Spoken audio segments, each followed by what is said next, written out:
श्री गोपीनाथ कविराज जी जिन संतों से मिले थे उन्होंने उन्हें लिपिबद्ध किया है, तो मैंने प्लेलिस्ट भी बनाया है उनका।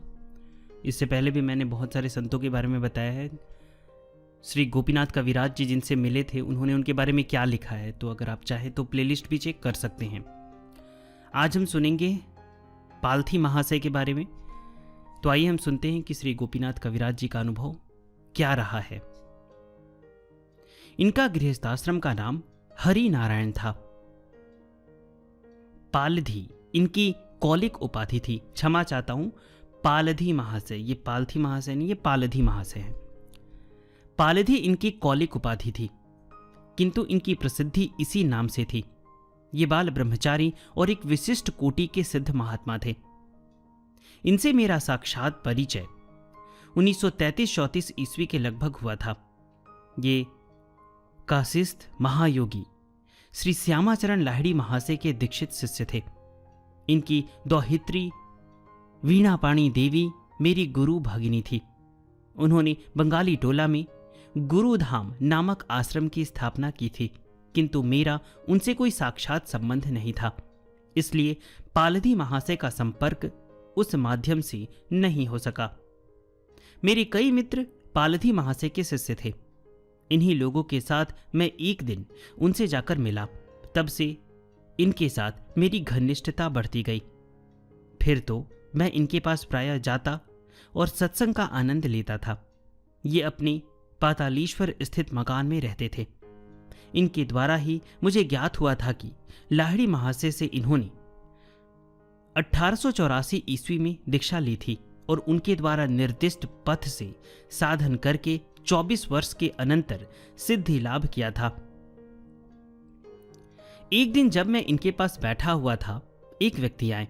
उन्हीं ने अपने साधन जीवन के विषय में अत्यंत दुखी होकर निराशा व्यक्त करते हुए पालधी महाशय से निवेदन किया, महाराज, साधन विषय में कोई उन्नति नहीं हो रही है, कुछ अनुभव भी नहीं होता है। यह निराशा इस सीमा तक पहुंच चुकी थी कि उनके मन में साधन छोड़ देने का संकल्प बार बार उठ रहा था। पालधी महाशय उनको सांत्वना देते हुए बोले, बेटा घबराओ नहीं, निष्ठा के साथ गुरु आज्ञा पालन करते रहो, कभी न कभी फल अवश्य मिलेंगे। देखो, मैं भी गुरु से साधन लेकर 11 वर्ष तक उनके सानिध्य में साधन करता रहा। उस समय गुरु के सत्संग का आनंद अवश्य था, किंतु अपनी साधन लब्ध अनुभूति कुछ भी नहीं थी। 1895 ईस्वी में जब गुरुदेव का देहांत हुआ, तब मैं अभिभूत हो गया था। समझने लगा कि अब मेरा आध्यात्मिक उत्कर्ष असंभव है। जब इतने महान गुरु के सामने रहकर कुछ भी न प्राप्त कर सका, तो अब आशा ही क्या है। कभी कभी मेरे मन में अत्यंत विषाद और अवसाद का संचार होता था। साधन छोड़ देने की इच्छा भी होती थी। इसी समय मन में विवेक की वाणी उठी कि साधना करना न छोड़ो। उसके आधार पर मैं पूर्ववत साधनरत रहा। सोचा, कुछ फल लाभ हो या न हो, मैं साधना से विरक्त न रहूंगा। इस प्रकार से गुरु के तिरोधान के बाद 13 वर्ष तक मैंने नियमित रूप से साधना की। उसके बाद एक दिन प्रातःकाल मैं नित्य क्रिया के लिए बाथरूम में गया था। अकस्मात स्नानागार में ही समाधिस्थ हो गया। मेरा देहात्म बोध, बाह्य ज्ञान सब कुछ एक क्षण के भीतर मिट गया और एक विराट सत्ता के प्रकाश का अनुभव होने लगा। मेरे गुरुदेव श्री लाहिड़ी महाशय की चिन्मय मूर्ति प्रत्यक्ष हुई। यह जो प्रकाश हुआ, फिर उस पर आवरण कभी नहीं पड़ा। मैं कई घंटे तक इसी अवस्था में पड़ा रहा। घर के लोग मेरी यह स्थिति देखकर चकित हो गए, परंतु मुझे स्पर्श नहीं किया। बहुत देर के बाद मेरा उत्थान हुआ। उसके साथ ही शोक दुखादि सर्वदा के लिए अंतर्निहित हो गए। इसलिए मैं कहता हूं कि किसके लिए कब महाक्षण आएगा यह कोई नहीं जानता। अतः साधक को किसी भी स्थिति में निराश होकर अपना कर्तव्य नहीं छोड़ना चाहिए। इन महाशय ने अपने अनुभूत योग के विषय में कई ग्रंथ हिंदी तथा बांग्ला में लिखे हैं। उनमें से किसी किसी की भूमिका मैंने लिखी है।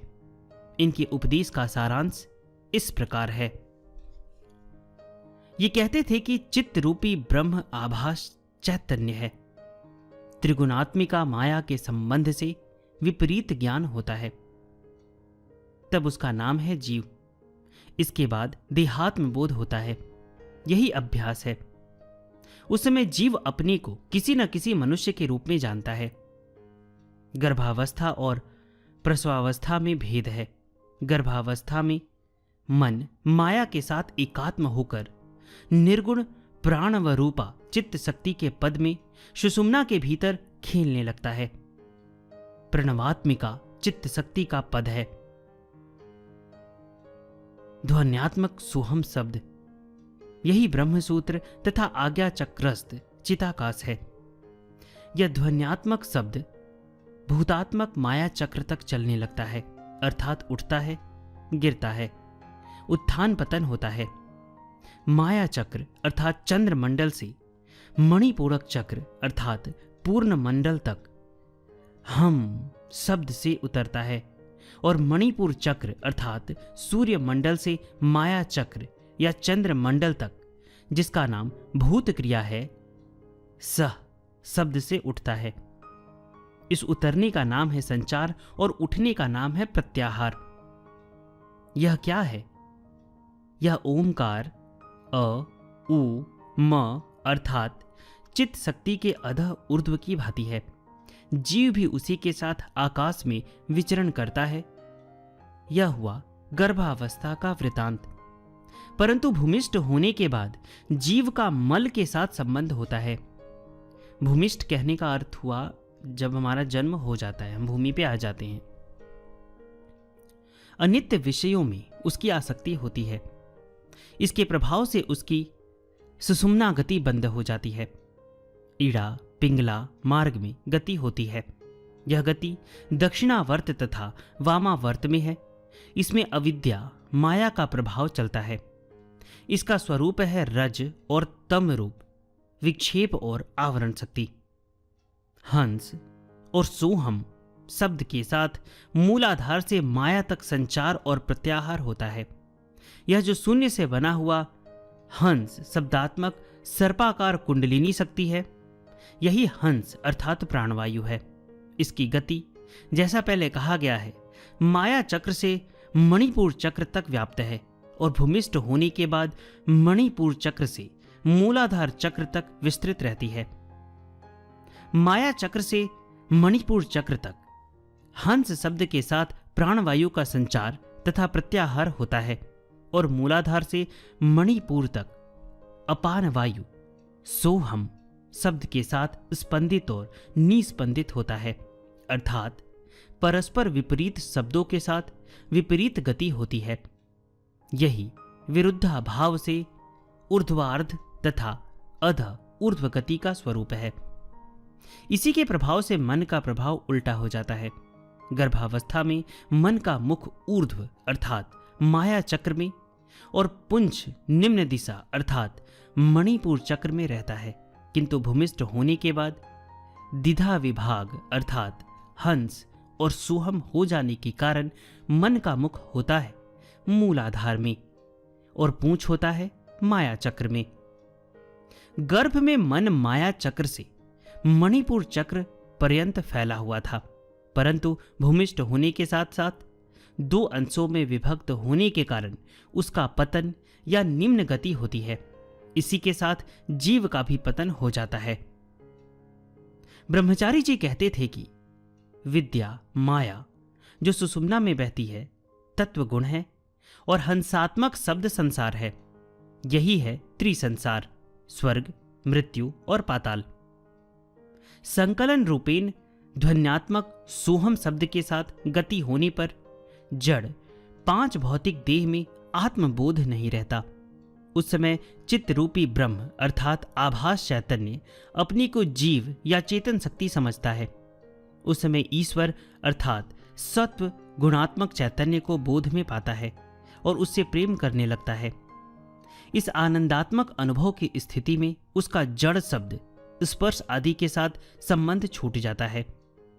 हंस शब्द वर्णात्मक है, सोहम ध्वनि रूप। सोहम शब्द के साथ हंस शब्द का संयोग था। नादात्मक सोहम शब्द के द्वारा आकृष्ट होकर वर्णात्मक हंसः की ऊर्ध्व गति होती है।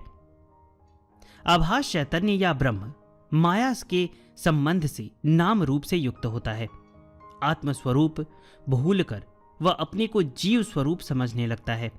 उसे भ्रम उत्पन्न होता है और समझता है कि मैं अमुक हूं, परंतु ओंकार उच्चारण के प्रभाव से त्रिगुण बह जाता है, माया का संग छूट जाता है, स्वरूप स्थिति होती है और अंत में वह जो होता है ब्रह्म अवधूत या परब्रह्म अपनी इच्छा से समावर्तन अर्थात संन्यास और वानप्रस्थ त्याग करके गृहस्थ ग्रहण करता है। यह बहुत रहस्यमय व्यापार है। कारण शरीर यानी ध्वनि सोहम शब्द जो आत्मा से माया चक्र तक प्रवाहित है, स्थूल शरीर यानी वर्ण हंस शब्द जो माया से विशुद्ध चक्र तक प्रसारित है, और सूक्ष्म शरीर यानी ध्वनि सोहम शब्द इसका विस्तार करके स्थूल शरीर का ग्रहण होता है। यह स्थूल शरीर ही वर्ण हंस शब्द और ओंकार है। इनका उपदेश था कि साधन को कर्म, अकर्म और विकर्म तीनों का ज्ञान होना चाहिए। कर्म है साधन अर्थात हंस मंत्र का उच्चारण, अकर्म है भजन अर्थात सोहम मंत्र का उच्चारण, और विकर्म है ब्राह्मी स्थिति अथवा परम पद में विश्राम। इसके प्रभाव से शरीरों का त्याग और कैवल्य, मुक्ति, निर्वाण मुक्ति आदि का लाभ होता है। इस प्रकार विभिन्न आध्यात्मिक विषयों पर पालधी महाशय से मेरा तत्वालोचन होता था। मैंने जिस पुस्तक से इन घटनाओं को लिया है उसका लिंक मैंने डिस्क्रिप्शन में दिया है। अगर आप चाहें तो उसे प्राप्त करके पूरी पुस्तक पढ़ सकते हैं।